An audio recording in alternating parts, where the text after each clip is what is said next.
Genesis. Elijah, a name that means my Lord is Jah, or Yahweh the Lord is the I am who I am. Elijah was born to middle-class, immigrant parents in the mid-70s.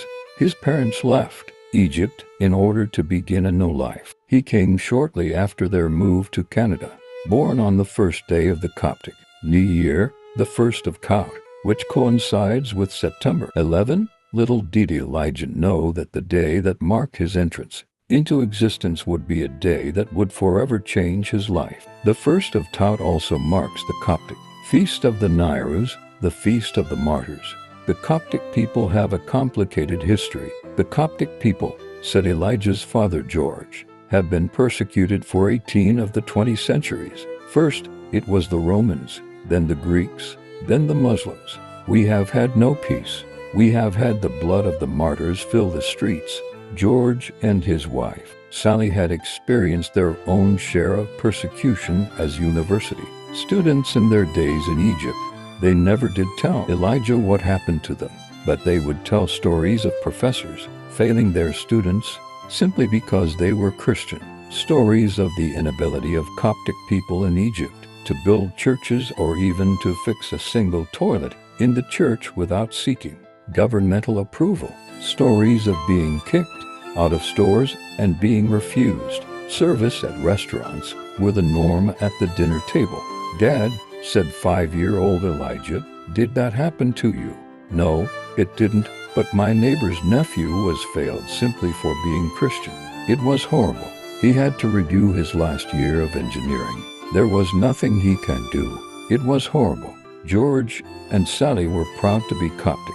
They instilled this in young Elijah, but it was always a mystery to Elijah, even at a young age, how proud his parents were to be members of the Church of the Martyrs and why they escaped from persecution and wanted to come to the land of the better life. But for 5-year-old Elijah, this paradox would have to be buried into the depth of his soul until the day it would erupt and change the landscape of his life. For now, Elijah just trusted that his parents were always right. As you know, children would rather believe they are wrong than ever imagine their parents to be wrong. And so George, Sally, and little Elijah pursued the better life. For the Coptic people in the diaspora, there were only 2 institutions that existed: the school and the church. And for many, that was the order. This was true for Elijah's highly educated parents. Both George and Sally had burned many candles before many icons for the sake of little Elijah so he could begin to speak. The first words that Elijah ever spoke, besides the unintelligible cooing of a baby, were Jah, in reference to himself, or maybe it was in reference to God. He spoke for the first time at the age of 4.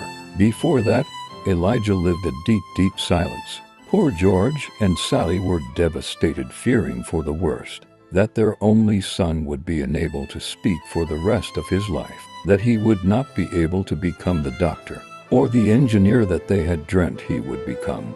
They fasted Wednesdays and Fridays faithfully. Lent, Apostles' Fast, Hasty Mary's Fast, Advent Fast. All of those days, George and Sally were vegan, faithfully vegan, reading the ingredients on labels vegan. Sally is whey powder vegan. Sally, do modified milk ingredients count as milk? Shame on you, George. Don't you want little Eli to speak? Shame on you for even asking. Every night, George and Sally faithfully stood at the foot of their bed as they prayed the Agpeya, the Coptic Book of the Hours. This small book would become one of Elijah's closest friends. They stood as their feet were throbbing from a long day of work, and prayed and prayed. They always prayed that Elijah would speak. This was their obsession and their only concern. The deep silence was finally broken. One word: Jah. George and Sally hugged and cried for joy, each mumbling prayers of thanksgiving to their patron saints. It was the blessing of Baba Kyrillos, said George. No, it was Abu Sufyan, corrected Sally. Kala Elijah, say it again. Yes, say it again. Jah, Jah, Jah, Jah. First words are very important, just as most babies' first words are either mama or dada. Their words express a desire to return to their source. This was true for little Elijah, and so ended Elijah's first deep silence.